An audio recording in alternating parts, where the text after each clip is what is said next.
Yo tengo una perra de Pecuecicrespita que quiero despecuecicrespetar.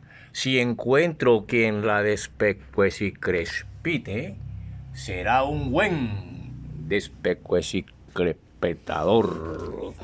Esta palabra la necesitábamos como niño en Cartagena, en casa de mi tío, esposo de mi tía prima Marisa en el barrio Pedro Salazar cuando cuidé una biblioteca allá de Sindelsa de los trabajadores del terminal marítimo porque él era eh, jefe o presidente del sindicato de trabajadores marítimos de Cartagena.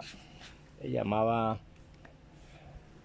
mi tío Murillo, José Murillo, y mi primito Freddy, y el Morín, y toda esa gente. Solíamos recitar esto. Sí, profesor, qué bueno. Profesor, yo quiero también recitarlo. ¿Cómo hago, profesor? Bueno, dígala para ver si se la sabe. No me la sé, profesor, es muy difícil. Así tan difícil es buscar la historia de muchas cosas y tener el valor de decirla.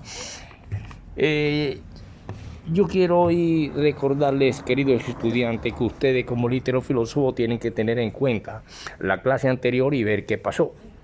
Hombre, profesor, sucedió que usted cuando dijo que iba atravesando y había hablado con un amigo de una farmacia y usted atravesó porque lo mandaron a comprar dos papas trifásicas, una para usted y uno para el químico farmacéutico, y que de pronto usted un carro donde hay un tipo con una que todavía tienen puesta la cuestión de cambio radical y unos cuestiones que ellos apoyan en sus cuestiones de política, y que usted le dijeron apártate viejo porque ¿verdad? Y que usted dice que si hubiera tenido fijismo político, que es una desviación mental bastante,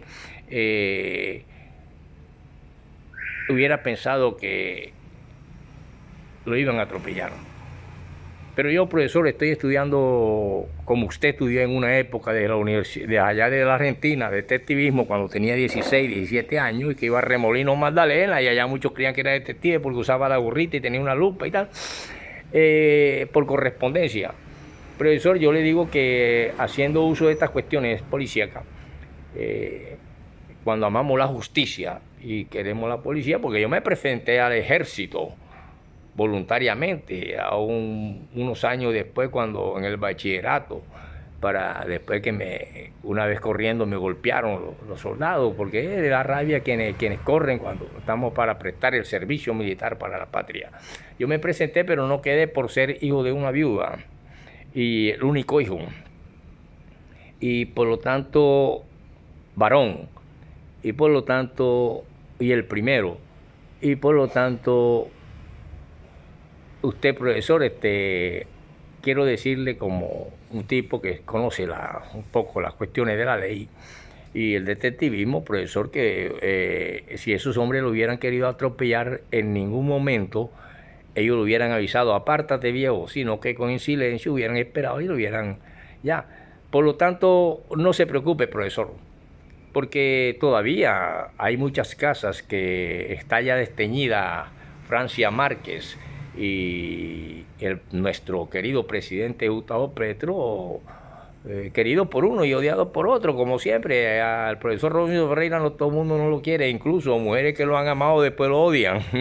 Y a veces nosotros también, así estas mujeres que queremos cuando le encontramos con otros que son hipócritas con nosotros, las odiamos o simplemente las dejamos. Y ellas también con uno. Bueno, así, profesor, también hay muchas casas que tienen todavía y están desteñidas, han aguantado intemperie la foto de Francia Márquez y el presidente Petro. Profesor, no se preocupe por eso, porque ninguno lo ha podido mandar por sencillamente por las clases que usted da. Así, muy bien cuenta. Y profesor, otra cosa que como literofilósofo sabemos que en el Antiguo Testamento se habla de hijos y hijos y hijos, y usted mencionó a un tal Lamec, pero también hay a un Enod, Bash, que viene siendo Enoch Bash, tiene también que mencionar a Matusalén, y para poder llegar también al que conocemos como Noé. Sí, muy cierto, muy cierto, muy cierto. Un aplauso para ti, querido estudiante. Entonces me vas a decir la perra de Pecuecita. Sí, profesor, yo tengo una perra de Pecuecicrespita que quiero despecuecicrespetar. Si encuentro quien la despecuecicrespite, será un buen despecuecicrespitador. Perfecto, literofilósofo. Uy, qué clase tan hermosa, profesor. Profesor, pero es que usted entraba al salón de Julio Blanco allá en la Universidad del Atlántico.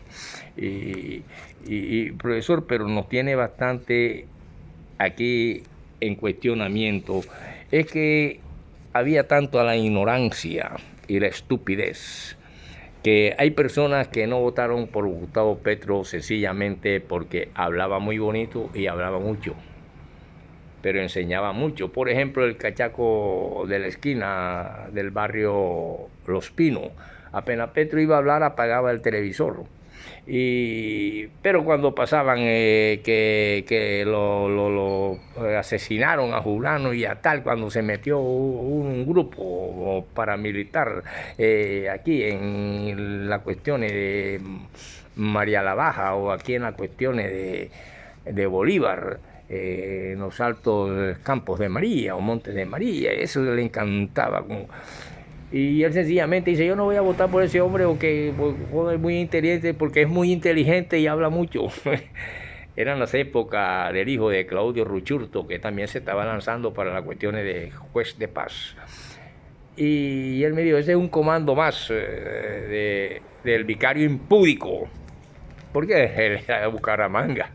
Y entonces yo me quedaba analizando y veo que hay un gran fanatismo en la política como en la religión y en la política, recordando aquellas barbaries del primitivismo ideológico cuando no podían verse una camisa roja y una camisa verde porque se mochaban la cabeza. Ojalá fueran primos, hermanos o sobrinos, hasta donde nos habían tenido tan después de una libertad y de una espada libertadora, tenernos sometidos ideológicamente a ser nosotros mismos esclavos uno de otro y enemigos uno de otro, padre, hijo y abuelo. Ahí está el disco de los Viscontes, ¿se acuerdan ustedes de ese disco? Sí, profe, sí, es cierto, cierto. Ya nosotros tenemos que desprendernos de eso y ver por la prosperidad de una nación, que ahí es donde se está luchando actualmente. Porque esto de la verdad... ¿Verdad es usted, profesor? Sí, yo soy la verdad. Pero soy la vida y soy la muerte porque debo morir. Y debo vivir para seguir viviendo. Por lo tanto, cuando hablamos nosotros de la droga amarga, que es la inyección que se iba poniendo, o de la cocaína en líquido, ¿cómo hacen, profesor, para eso, para ponerse cocaína en líquido? Bueno, a los íbaros te venden el pedacito de terrón y a ellos no les interesa un carajo. Después, si tú coges una cuchara, cuando está demasiado adicto, coges una cuchara y entonces le pones a fuego con un fósforo, una mechera y ya se dilate. Y entonces eso lo coges con una jeringa y te la inyecta porque ya está demasiado adicto. La dama amarga tiene casi el mismo proceso y proviene del opio, como dijimos en las anteriores clases. Por eso, queridos estudiantes, las drogas fueron un sacramento religioso, se inició. Y por eso hay muchas posibilidades de que la marihuana naciera por los lados de el Asia Menor y por allá de aquellos lados de Madián, donde precisamente un hombre empieza a escribir libros y que no tiene nada raro, que ese fenómeno era para él tan extraordinario como el desconocer que llovía, debido a que unas nubes estaban cargadas y al chocar una con otra había luz, había relámpagos y ella tenía que ese vapor de agua caer nuevamente. Todo eso lo desconocían esos escritores. Y por eso es que nacieron muchos falsos profetas. Y por eso en la antigüedad los productos psicodélicos como el LSD eran verdaderas hostias y no drogas. Eran alimentos sacramentales. Así lo manifestaron y así sentían que se manifestaba la gracia y por consiguiente pertenece por derecho a todo el mundo. De esta manera también pues, se haya investigado y ha visto la historia de la marihuana y también existe la famosa dama amarga, conocida como la heroína. Y esta heroína proviene de una planta llamada opiáceos, la cual en Oriente Extremo forma parte de las drogas que adictan inmediatamente. Y adictan inmediatamente sencillamente porque van directamente a la sangre y los cuerpos, sean adaptativos o no, quedan enviciados. Hay otras drogas como alucinógenas y otras que necesitan y son rechazadas. Hay personas que se toman un pase de perico y lo aborrecen en su cuerpo. Prefieren quedarse con su marihuana. Y así por el estilo está la droga en la sociedad.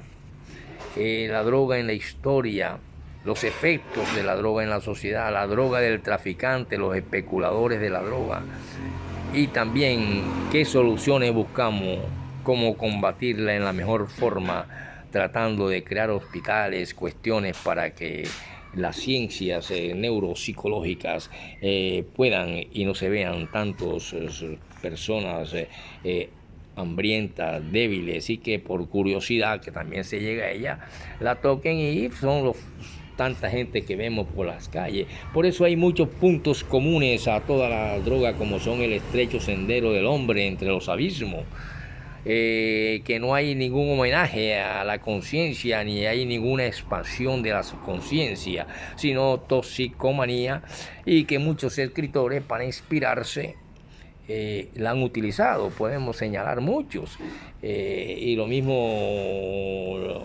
la heroína, y lo mismo la morfina, y lo mismo la cocaína y el alcohol, como fue el Nobel Ernest Hemingway, autor del Viejo y el Mar.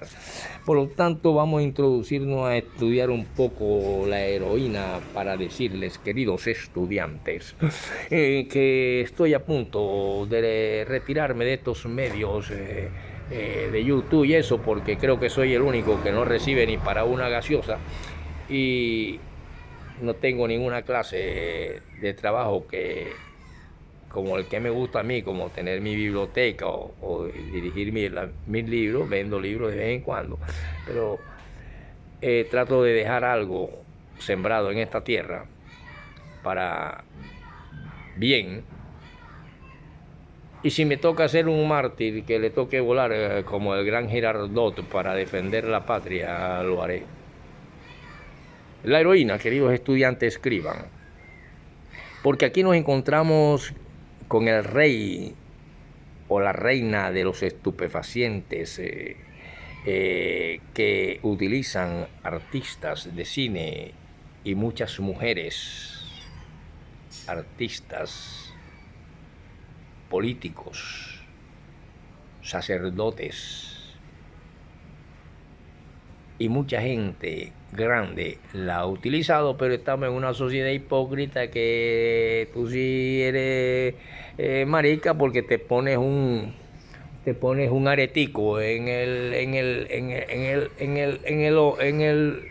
como hacía nuestro antiguo indio, en la oreja, y yo no, porque tengo una mona. Pero a las 5 o 6 de la tarde es normal que un ayudante de un arquitecto y de un albañil esté poseyendo en la construcción al arquitecto o al maestro de obra. Entonces no es el que sea más macho, ni el que tenga más cara de macho o más cara de máscara, como el presidente de Argentina, y ahora está nuevamente entregando a ese país a que trate de resucitar, como solamente lo pudo hacer un hombre poderoso, hijo de un todopoderoso. Vemos entonces que esta droga de la heroína es el verdugo dramaturgo. Se le conoce como el águila de garras luciferinas, donde Satanás es el diablo. Y eso iba en un carro que llevaba todavía las insignias del famoso cambio radical, y que los muchachos no iban a atropellarme, porque si me hubieran ido a atropellar, ellos jamás me hubieran avisado: apártate, viejo. Lo mismo sucede en el mundo detectivesco, cuando unas personas que van a atracar un almacén o algo, llegan directamente, quieto todo el mundo, y se utiliza y se trata de hacer lo menos minutos posibles o segundos para que sea un golpe exitoso. Pero si alguien llega y empiezan a ver y a nadie, me dice un gran amigo mío, ese policía pensionado, de las épocas de Pablo Escobar y toda esa gente, dice, no, esos manes no iban a atracar porque se demoraron mucho. Entonces yo como defensa civil llegué y vi unos 2, 3 tipos que entraron y uno cogió para cada lado, pero tenían una mochilita, empezaron güey, y se perdieron allá entre el poco de ropas y zapatos y vainas. Entonces yo cuando vi que uno vino, que se acercó más cerca acá, yo dije, por ahí, ahora que venía está la patrulla por ahí, hay unas patrullas y tal, tratando de decirle al cachaco que estaba detrás del mostrador pero que con él escuchara. No sé si por eso se quedarían quietos, pero esa gente, un sabueso, ya digo, no, se demoraron mucho. El que llega va enseguida entrompando y quieto es quieto. Y así por el estilo, a veces uno puede actuar para salvar a alguien. Vemos entonces que la historia de esta heroína, que se conoce como la Dama Amarga, es la reina y el rey de los estupefacientes, es torturador, encantador, verdugo traumaturgo, águila de garras luciferinas, de Lucifer, de Satanás el diablo, y la han utilizado para cuestiones sagradas en muchas partes de la tierra. Y la heroína fue descubierta en el año de 1898. Se obtuvo tratando la morfina con anhidro acético. Se presenta en polvo blanco, cristalino, y de ahí donde viene el sobrenombre de nieve.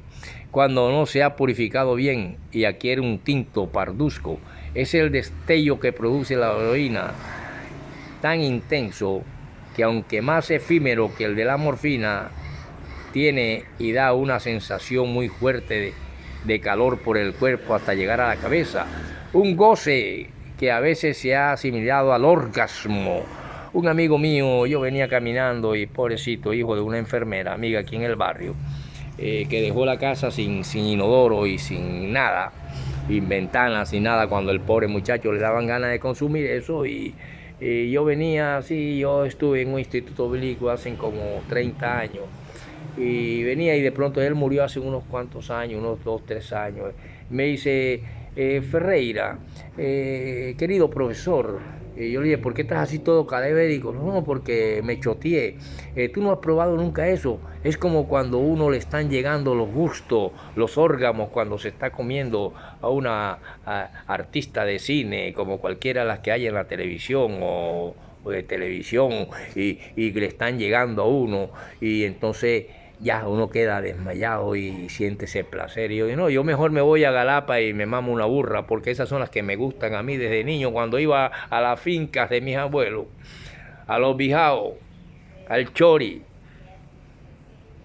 allá con los bornacelis, los niños campesinos con mi burrito por los arroyos, buscando los galápagos que eran mansitos, que son descendientes de los dinosaurios.